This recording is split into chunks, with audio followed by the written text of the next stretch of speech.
इस movie Jack Snyder's Justice League की कहानी स्टार्टिंग भी उसी सीन से होती है जब सुपरमैन पर विलेन ने अटैक किया था और उन दोनों की फाइट दिखाई गई है जब सुपरमैन जोर से हिट होने की वजह से चिल्लाया था। वो चीख हर तरफ फैल गई थी, यहाँ तक कि वो चीख मदर बॉक्स तक भी पहुँच गई थी। अब ये मदर बॉक्स है क्या, ये मैं आपको बताती हूँ। ये दरअसल एक बहुत एडवांस मशीन है। इन बॉक्सेस को एपोक्लिप्स के एलियंस ने बनाया था ताकि वो अपने राजा को ये दे सकें और वो और ज्यादा पावरफुल हो सके। दरअसल मदर बॉक्स का ये कमाल था कि वो किसी भी प्लेनेट को एपोक्लिप्स की तरह बना सकती थी। अब जब एपोक्लिप्स के राजा के पास ये बॉक्सेस आ चुके थे तो वो चाहता था कि वो दुनिया में जाकर कब्जा कर ले और उसे भी अपने प्लेनेट जैसा बना दे। तो फिर वो तीनों के तीनों बॉक्सेस लेके दुनिया पर आया, यानी प्लेनेट अर्थ पर, और उसने वहाँ पर जाकर इन तीनों बॉक्सेस को मिला दिया, जिसकी वजह से इनकी पावर्स आपस में मिलकर और ज्यादा स्ट्रॉन्ग हो गई। वो दुनिया को तबाह करके अपना बनाने ही वाला था कि तभी वहाँ पर बहुत सारे सोल्जर्स और गॉड आ गए। उन लोगों ने एपोक्लिप्स के राजा को डराकर भगा दिया।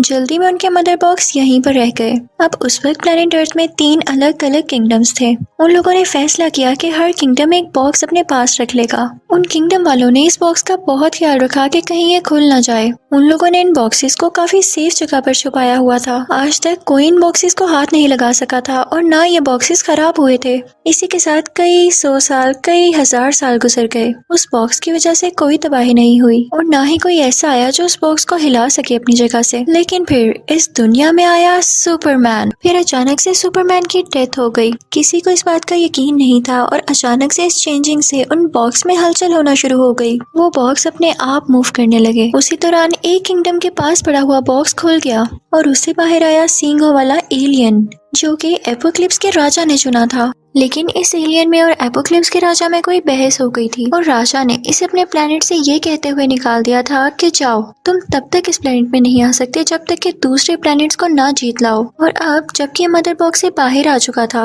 तो ये अपने प्लेनेट वापस जाने के लिए और अपनी सजा खत्म करने के लिए इस दुनिया को कनकर यानी जीतना चाहता था। उसने उस किंगडम के लोगों से लड़ना शुरू कर दिया और उन पर बहुत बुरी तरह अटैक करता रहा, जिससे आखिरकार वो किंगडम वाले हार गए और ये अपना मदर बॉक्स उठाकर वहाँ से चल पड़ा। अब ये तलाश में था दूसरे मदर बॉक्स के। अगर इसको दूसरा और तीसरा मदर बॉक्स मिल जाता तो ये तीनों बॉक्सेस को मिलाकर इस दुनिया को जीत लेता और फिर इस दुनिया को अपने प्लेनेट एपोक्लिप्स की तरह बना देता ताकि उसका राजा इससे खुश होकर इसे वापस अपने साथ रख ले और ये दोबारा से और ज्यादा स्ट्रॉन्ग फील कर सके। ये तो बस मतलब ही था, अपने मतलब के लिए दुनिया को तबाह करना चाहता था। लेकिन जिस किंगडम से उसने पहला मदर बॉक्स लिया था वहाँ की रानी अभी भी जिंदा थी और वो अपनी बेटी, जो कि वंडर वुमन होती है, उससे कहती है कि तुम्हें बहुत एहतियात करनी होगी। उसकी बेटी समझ नहीं पा रही थी कि मेरी माँ मुझे ऐसे क्यों कह रही है। वो इस बात का पता लगाने के लिए अपने किंगडम के टेम्पल्स और कई और जगह जाती है, जहाँ पर उसे फाइनली एपोक्लिप्स के राजा और उन मदर बॉक्स के बारे में पता चलता है। और वो समझ चुकी थी अपनी माँ की बात कि वो मुझे इसलिए अपना ख्याल रखने को कह रही हैं कि जल्दी जंग शुरू होने वाली है। जैसे ही उस एलियन को बाकी बॉक्सेस मिल गए तो वो बाकी दुनिया को भी तबाह कर देगा। वो फौरन से जाती है बैटमैन के पास और उसे सब कुछ बता देती है। बैटमैन कहता है कि मैं जानता था ये एक न एक दिन जरूर होना था, क्योंकि सुपरमैन के मरने के बाद ये लोगों को जंग का मौका मिल गया था। ये लोग हम पर अटैक करना चाहते हैं लेकिन भूल गए हैं कि हम में भी स्ट्रॉन्ग लोग मौजूद हैं अभी, और इसीलिए मैं अपनी एक टीम बना रहा हूँ जिसमें काफी स्ट्रॉन्ग लोग हैं जो इन लोगों के खिलाफ लड़ेंगे, एपोक्लिप्स के राजा के खिलाफ। बैटमैन और वंडर वुमन ये डिसाइड करते हैं कि हम दोनों स्ट्रॉन्ग तो हैं ही, तो क्यों ना हम और भी ऐसे लोग ढूंढें जो कि हमारी तरह सुपर पावर्स रखते हैं। फिर हम लोगों के लिए एपोक्लिप्स के राजा से लड़ना बहुत आसान हो जाएगा। अब वो दोनों इस कोशिश में चल पड़ते हैं। तभी उनको मिलता है एक्वामैन और वो उसके पास जाकर उसे सारी बात बताते हैं। लेकिन एक्वामैन कहता है कि मैं इसमें इंटरेस्टेड नहीं हूँ। वो कहता है कि मैं तुम लोगों का ग्रुप ज्वाइन नहीं कर सकता। फिर वो दोनों वहाँ से एक यंग लड़के फ्लैश के पास आते हैं जो कि खुशी खुशी उनका ग्रुप ज्वाइन कर लेता है।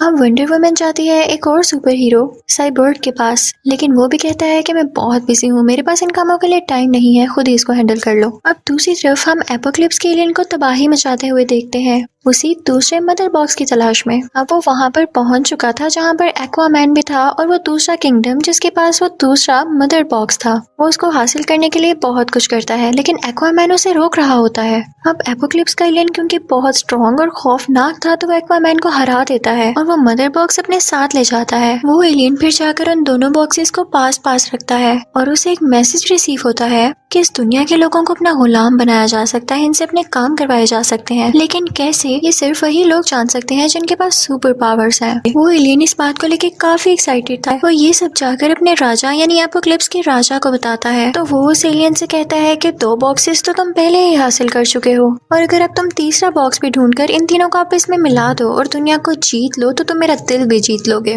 वाह, कितना मतलबी था एपोक्लिप्स का राजा। राजा उससे कहता है कि जैसे ही तुम वो तीनों बॉक्सेस हासिल कर लोगे तो मैं दुनिया पर आ जाऊंगा ताकि सब लोगों को अपना गुलाम बनाया जा सके और वो हमारे काम में रुकावट यानी हर्डल न बने। अब एपोक्लिप्स के उस एलियन को बहुत उम्मीद थी कि राजा मुझे वापस एपोक्लिप्स में बुला लेंगे, तो वो हर पॉसिबल कोशिश करता है उस बॉक्स को हासिल करने के लिए, लेकिन वो तीसरा बॉक्स कहाँ पर था किसी को कुछ पता नहीं था। इस बात की वजह से उस एलियन को गुस्सा आने लगता है। अब वो पहले और दूसरे बॉक्स के पास जाता है और उसके आसपास जितने भी लोग थे वो उनको किडनैप कर लेता है और पकड़ के अपने पास ले आता है। दरअसल ये लोग किसी लैब के मेंबर थे, उसी लैब के मेंबर जो कि इन मदर बॉक्स पर रिसर्च कर रही थी। इस लैब का हेड साइबर्ग का फादर था। वो एलियन उन सब लोगों से उस तीसरे बॉक्स के बारे में पूछने लगता है और बहुत गुस्सा करता है, लेकिन किसी को भी उस तीसरे बॉक्स के बारे में कुछ भी नहीं पता था। इवन वो तीसरा बॉक्स जहाँ पर पड़ा हुआ था इतने 1000 सालों से, वो अब वहाँ पर भी नहीं था, क्योंकि उसे अब ले गया था साइबर्ग जो कि लैब हेड का बेटा है। वो उस बॉक्स को कहीं पर छुपा देता है क्योंकि वो ये नहीं चाहता था कि वो एलियन ये बॉक्स ले जाए। अब दूसरी तरफ जब बैटमैन को ये पता चलता है तो वो वंडर वुमन और फ्लैश के साथ वहाँ पर आता है।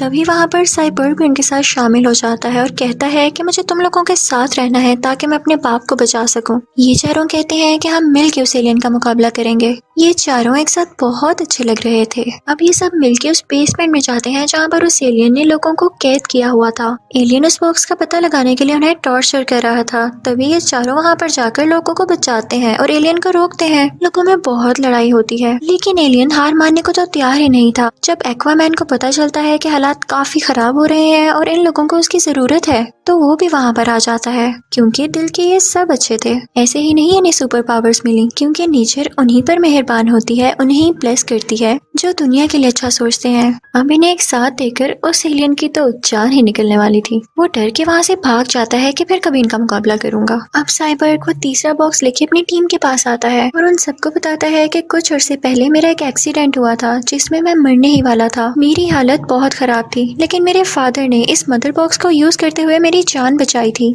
उसकी ये बात सुनते ही बाकी लोगों के दिमाग में क्लिक होता है कि अगर इसे मरते मरते बचाया गया था तो इस बॉक्स को यूज करते हुए सुपरमैन को भी तो जिंदा किया जा सकता है। वो सब जानते थे कि सुपरमैन से ज्यादा स्ट्रॉन्ग कोई और नहीं है, और अगर वो इनकी टीम में आ गया तो ये लोग आसानी से एपोक्लिप्स के राजा और एलियन को हरा सकेंगे। अब वो सब एक प्लान बनाते हैं जिसे सुपरमैन को उन लोगों ने जिंदा करना था। वो वहाँ पर जाते हैं जहाँ पर वो दफन था, यानी उसकी ग्रेव थी, जहाँ पर वो उसे बाहर निकालते हैं। वो सब उसकी बॉडी को लेकर एक शिप में जाते हैं। वो उसकी बॉडी को भी वहाँ पर रख देते हैं और फिर उसके ऊपर लाते हैं वो मदर बॉक्स, ताकि उस मदर बॉक्स की और क्रिप्टन स्पेसशिप की एनर्जी से सुपरमैन को जिंदा किया जा सके। लेकिन मसला ये था कि वो मदर बॉक्स एक्टिवेट ही नहीं था। उसे यूज करने के लिए भी कुछ एनर्जी चाहिए थी ताकि उसे एक्टिवेट किया जा सके। फ्लैश उन लोगों से कहता है कि मैं इस मामले में तुम लोगों की हेल्प कर सकता हूँ, मदद कर सकता हूँ। वो कहता है कि मैं जब भी अपनी एनर्जी यूज करता हूँ तो मेरे आसपास इलेक्ट्रिकल वेव्स बनने लगती हैं जो कि एक एनर्जी ही है। वो कहता है कि मैं मदर बॉक्स के पास जाके उसे एक्टिवेट कर सकता हूँ।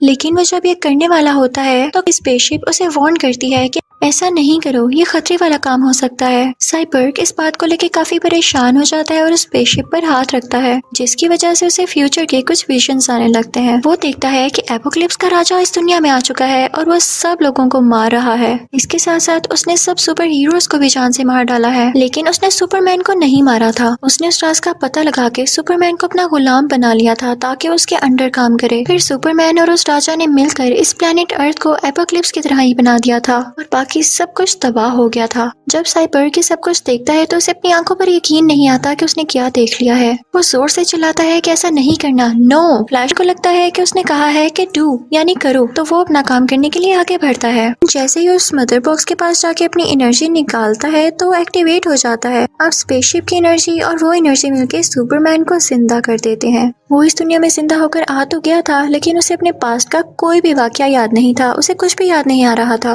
वो भी चीजों पर पर गौर कर ही रहा होता है कि उसके सामने साइबर्ग आ जाता है। साइबर्ग में चूंकि कुछ मशीनरी थी तो वो उसे खतरा समझ के उस पर शूट कर देती है ऑटोमेटिकली ही। सुपरमैन को बेशक कुछ याद नहीं था, लेकिन उसमें वो पावर अभी भी थी जब वो आंखों से अपनी लेजर निकाल सकता था। वो वही लेजर यूज करते हुए साइबर्ग पर अटैक करने लगता है। वो बाकी सब सुपर हीरोज पर भी अटैक करने लगता है और सब उसे रोकने लगते हैं, लेकिन वो इतना ज्यादा पावरफुल था कि कोई भी उसे रोक नहीं पा रहा था। तभी उसके सामने वो न्यूज रिपोर्टर आ जाती है जिसे वो शुरू में पसंद किया करता था, उससे प्यार किया करता था। वो जैसे ही उसे देखता है उसे सब कुछ आहिस्ता आहिस्ता याद आने लगता है और फिर वो लोग अपने घर आ जाते हैं जहाँ पर उसे सब कुछ याद आ जाता है कि वो असल में है क्या। अब दूसरी तरफ हम देखते हैं कि क्योंकि तीसरा मदर बॉक्स अब एक्टिवेट हो चुका था तो उसकी वेव्स एपोक्लिप्स के एलियन तक भी जा रही थी, जिसकी वजह से उसे पता चल जाता है कि ये है कहाँ पर, और वो वहाँ पर आ जाता है। दुनिया को तबाह होने से बचाने के लिए उस लैब का हेड इस बॉक्स को उठा के अपनी लैब में ले आता है। वो उस पर लेजर शूट करने लगता है, लेकिन उसकी वजह से उनकी अपनी ही डेथ हो जाती है। और तभी वहाँ पर आता है एपोक्लिप्स का एलियन और उस आखिरी बॉक्स को भी अपने साथ ले जाता है,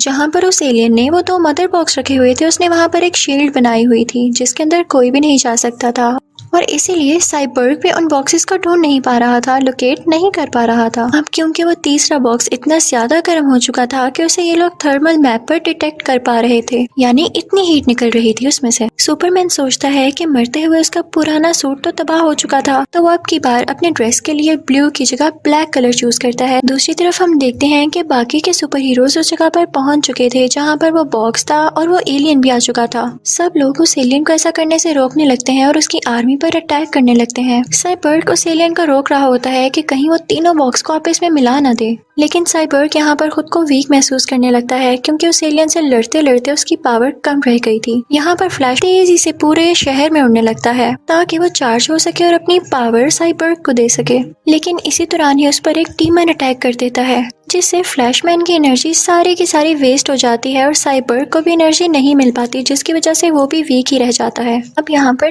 तीनों मदर बॉक्स एक हो चुके थे, एक साथ मिल चुके थे, लेकिन तभी वहाँ पर सुपरमैन भी आ जाता है जो उस एलियन से काफी लड़ता है और उसे नीचे गिरा देता है, उसे काफी जख्मी कर देता है। लेकिन अब मदर बॉक्स मिलने की वजह से वहाँ पर बहुत बड़ा ब्लास्ट होता है और सारे के सारे सुपर हीरोज उसमें मारे जाते हैं। हमें बहुत दूर फ्लैश दिखाया जाता है, जहाँ पर धमाका हुआ था वो उस जगह से काफी दूर था क्योंकि वो शहर के दूसरी तरफ था। वो अभी भी जिंदा था और वो इतनी तेज स्पीड से उस जगह की तरफ बढ़ने लगता है, भागने लगता है। उसकी इलेक्ट्रिकल वेव्स की वजह से वो धमाका रिवर्स होने लगता है, टाइम पीछे की तरफ जाने लगता है। जैसे जैसे वो आगे बढ़ रहा था धमाका रिवर्स हो रहा था, जिसकी वजह से वो सब सुपर हीरोज वापस से जिंदा होने लगते हैं। और अब वो पहुंच जाता है सीधा साइबर्ग के पास, जहाँ पर उसने उन मदर बॉक्स को रोकने की कोशिश की थी। वो जाकर साइबर्ग को फौरन से अपनी पावर दे देता है और वो स्ट्रॉन्ग फील करने लगता है। साइबर्ग उन तीनों मदर बॉक्स को अलहदा कर देता है। सुपरमैन भी वहाँ पर आ जाता है और अपनी पावर से फाइनली उन तीनों बॉक्सेस को अलहदा कर देता है। लेकिन जब पहले ये तीनों मदर बॉक्स आपस में मिल रहे थे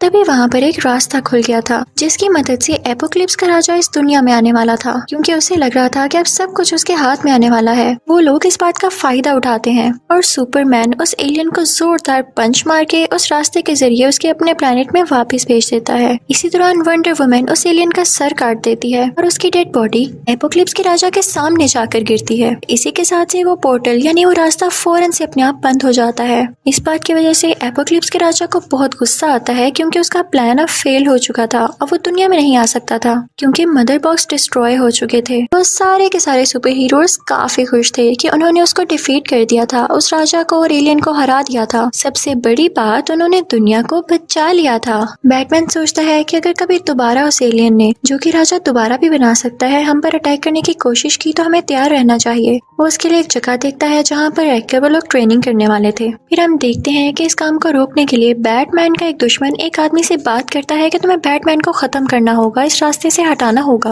अब की बार बैटमैन को एक ख्वाब आता है, या यूं कह लें कि उसे भी विजन आता है कि सुपरमैन बहुत बुरा बन चुका है और एपोक्लिप्स का राजा इस दुनिया में फिर से आ चुका है और उन दोनों ने मिलकर दुनिया पर राज कर लिया है। लेकिन साथ ही वो अपने इस ख्वाब से जाग जाता है। वो बाहर जाकर देखता है तो वहाँ पर एक एलियन खड़ा होता है। वो कहता है कि मैं बहुत खतरनाक हूँ और मैं इस दुनिया में काफी अरसे से छुप कर रह रहा था, लेकिन अब मैंने सोचा है कि मैं आपकी टीम में आ जाऊँ, क्योंकि ये बात सच है कि एपोक्लिप्स का राजा यहाँ पर जरूर आएगा और मैं चाहता हूँ कि हम मिल के उसके खिलाफ लड़ें। और बस यहीं पर यह मूवी एंड हो जाती है। यानी हम फ्यूचर के बारे में कुछ नहीं कह सकते कि वो राजा दोबारा आएगा या नहीं और सुपरमैन बुरा बनेगा या नहीं। Thank you for watching.